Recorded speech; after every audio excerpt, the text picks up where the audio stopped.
Hey everybody, Jim Powers here at the High School Sports Caravan as we continue to go around the area and visit with some of the great coaches as they get ready for week number 1 of the high school football season. And it's always great to stop by Afton High School, talk to a great friend of our program at the High School Sports Caravan, Dan Oliver. And first off, Dan, talk about the summer, talk about how everything went for you guys after such a tremendous year last year.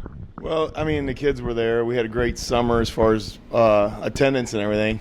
We could have got the weather to cooperate a little bit. It was hard to get our work done outside that we would have liked to have done, but the kids made up for it. Did a great effort and showed up and got their work in. I guess as coaches we're always wishing we had more or had this or that, but I think they're ready to go. We've got a lot of great returning kids that were skill position kids. Are really all of our guys are back. Logan Colley is probably our main lineman that came back. I mean, Eric, I'm sorry, his brother Logan is also in their twins. But Eric is the one returner up front, and but we got some guys that rotated in and had a lot of minutes. So I think we'll be fairly solid. I think we'll get better as we go. But early on, it's just going to be, try to get the ball in the hands of those guys that earned a lot of stripes for us last year. Yeah, and talk a little bit about these younger kids. They got a lot of reps last year on that 12-1 team, and not a lot of people understand. This team coming back, you may have lost a few, but these kids are very experienced at what you guys want them to do. Right. Well, I mean, we did 25 days last summer, and we got, I think it was 21 or so this summer with the weather the way it was. But that pays off as well. You get a lot of reps, a lot of camps and things, and then we were able to get quite a few of them got reps, like you said, and it's a deep class. I mean, there was 16 or 17 seniors out there that maybe first or second one in the game, and they got in the game when the fire was still going, and they got in the game later on too. So they've been tested somewhat, and I think hopefully they'll remember how to respond, and we'll have a little success from that. On the offensive side of the ball, you guys just unbelievable talent coming back from last year, and I think Jordan Spiegel is going to be that leader for you again. Yeah, it's looking that way. But there's a lot of guys that are big-time contributors. I mean, Devontae Burse, everybody forgets a little bit about Devontae. He was the Conference Player of the Year for us last year, and, that's pretty good company when you're talking about DJ Ford, Marcus Golden, and some of the guys we've had in the past. And Devontae was right there. Jordan got a lot of recognition in that area as well, but the coaches felt Devontae was a guy that they could vote for. And so we're happy with that. And Kyle could be playing 2 or 3 different spots for us and being a league leader. But he's going to be a wide receiver and defensive back, and he's going to do a great job. Tyler Burris, defensive tackling machine for us. But offensively, he does a lot of things. He can play fullback and play running back, and we'll split him out and throw the ball to him some. And he's a pretty versatile kid. And then another senior that loses some of the. He gets overlooked really, and he's a really good player, is Trevor Stiefvater. Yeah. And Trevor contributed quite a bit for us last year as well. He had a great touchdown against Jennings to kind of take the lead and kind of never look back after that. So, we got some guys that we're pretty happy with, and some other guys that are coming on. You'll see Nick Brown and Brett Paglish and John Million, and those guys were all kids that contributed. And then there's the junior Terrell Van. That got a lot of punt return, kick return stuff last year, and now he's more in the offense. And hopefully we'll get Fred Gordon going again. So, we've got some weapons that hopefully we'll get them out and shoot them off and let them go. By the way, I didn't forget about Burris. I was going to mention him more on the defensive side of the ball too, because he really does a great job for you, going both ways.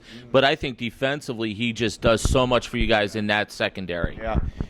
He runs the defense, and he's another one of those guys. I mean, and I talk to our guys about this all the time about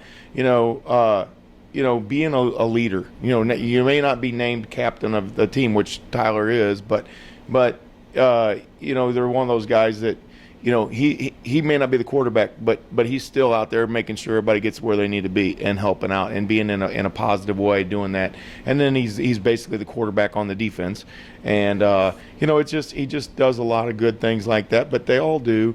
And that's one of those great things. When you have kids that are all, really high GPA, really good students, really good players, they're smart, they're students of the game, and they just want to learn and they want to be competitive, and that just makes our job a lot easier.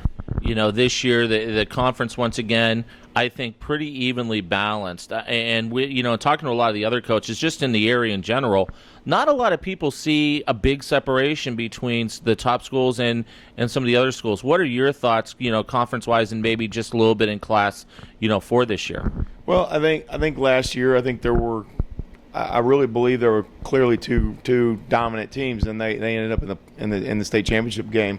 And I think there was a lot of others. I mean, Hillsborough was a very good team, and we didn't get to see them other than on film. And I'm kind of glad we didn't. But there's some other teams out there. I mean, Westminster's got a lot of guys coming back. I did see them against Borgia, and we played Borgia in the summer. And I think there's a lot of very, very good teams out there.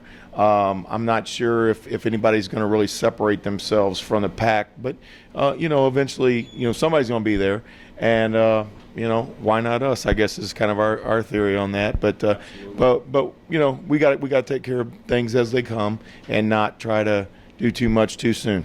Just stay within ourselves. Preseason poll came out earlier today in Afton, right there where I expected you guys to be.